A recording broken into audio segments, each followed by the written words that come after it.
right, continuing the conversation now. President Joe Biden reportedly looking into closing the United States-Mexico border using what? Executive action. That's what he told Univision during an interview this week. But wait a second. I thought when Trump wanted to do this, it was racist. And didn't Biden just demonize the Republican Party for tanking that $180 million legislative package that he said he needed to close the border, or however many billions of dollars it was? You know, it's almost like Republicans have been right all along. Donald Trump has been right all along. You can secure the border. It isn't racist. You don't need hundreds of millions or billions of dollars in provisions to close the border. Closing the border at this point would be solely a political stunt intended to assure voters that Biden cares, but it's too little too late after he took dozens of executive actions at the beginning of his presidency to do the opposite. Join me live now to discuss it all. Tera Dahl, former Deputy Chief of Staff at the NSC and National Security Analyst for Real America's Voice. Tera, nice to see you. It's good to be with you, Steve. Look, we've known this whole time. I mean, when Joe Biden came into office, he repealed 94 executive actions or executive orders. I get confused as which is which, and it doesn't really matter. The fact of the matter is, with a pen, he could close the border. We know that. It's true, isn't it? Oh, absolutely. This is just an election ploy. You know that it's just lip service because he knows that the border is the #1 issue that Americans are concerned about right now, and it's going to hurt him in the polls. He took executive action, Steve, the day that he was elected in the White House, the day that he came into the White House. He took executive action, like you just said. He 4 executive orders that President Trump had put into place to actually have the most secure border that we've ever had.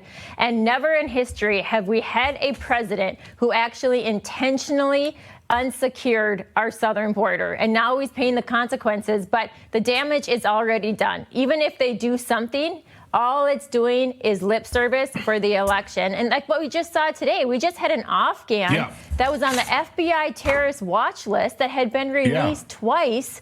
I mean, what is going on is insane. Absolutely insane. Well, here's a number that I got today, and I'd like you to weigh in on this as well. Here's a number I got today from Congressman Tim Walberg. He represents Michigan's 5th Congressional District. He told me earlier today here on RAV that the actual number of people that have come into the country illegally just since Joe Biden first stumbled into the Oval Office is now between 13.5 and 20 million. It's not 5 or 6 or 7. It's 13.5 to 20, he says. And I'm going to go ahead and err on the side of 20 million people. Now, think about that. If we already had 12 million people in the country that they admitted for the last several years, I thought it was higher than. You're getting to the point where 10% of the people living in America right now, a country of 340 million people, 10% of the people here are living here illegally, Tera. There's no good outcome here. There's no happy ending. No, and that's larger than 36 states.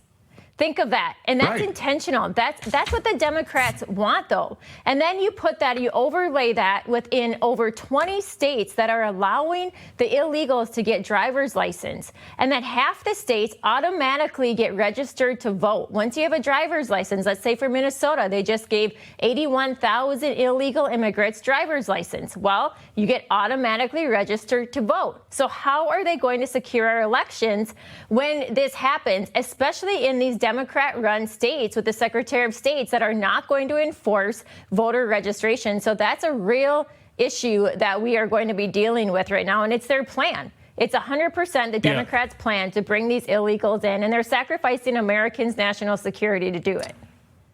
And I have a little update here for you on those numbers, if I may, because we knew it was bigger than 36 states at one point, and then it was bigger than 40.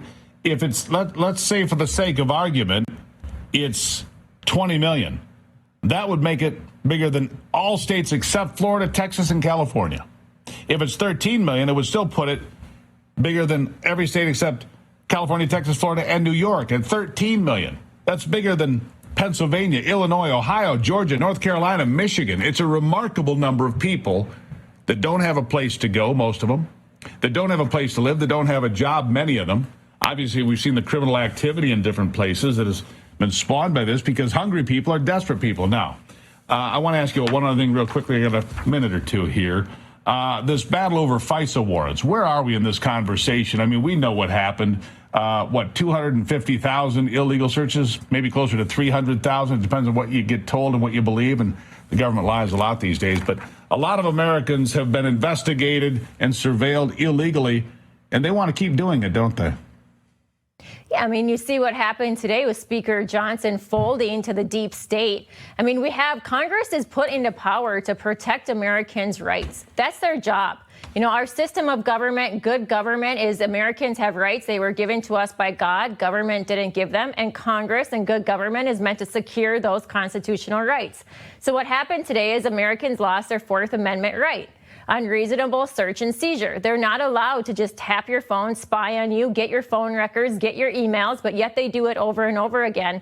And so it's a loss to Americans' rights, but we're seeing them being eroded by this government over and over. And the Republicans, Steve, did absolutely nothing. I cannot believe that you had so many Republicans vote in favor of this reauthorization without a warrant. And they have done nothing to hold the FBI accountable since 2016 when they spied on the Trump campaign. I was part of the campaign. I was part of the administration, the NSC transition team, and I went into the White House in 2016. I saw the weaponization of the government of that time, and something needs to happen. But yet the Republicans do absolutely nothing to be able to secure Americans' rights. It seems to me, Tara, that this unwinding of America began really with one piece of legislation. It was called the Patriot Act. Happened after 9/11. You know that, and I know that. And at the time, we're all like, yes, we need to do this. We need to protect ourselves against terrorists. We need to do a whole host of things. And what happens is you get the whole crowd fired up and in a bit of a panic, and then you can throw stuff through like they did during COVID, throw stuff through. Well, it's turned out that it's not been very advantageous to Americans. It's, in fact, been dangerous for Americans to be spied on because who knows? I mean, I realize I'm on a few lists, and if I'm not at this age, I should be ashamed of myself. But they don't need to be looking at me all the time, every day. And I think it's just totally wrong. So the vote has already gone through then. It's on its way to the president's desk. Yeah, it's going to be going. Yeah.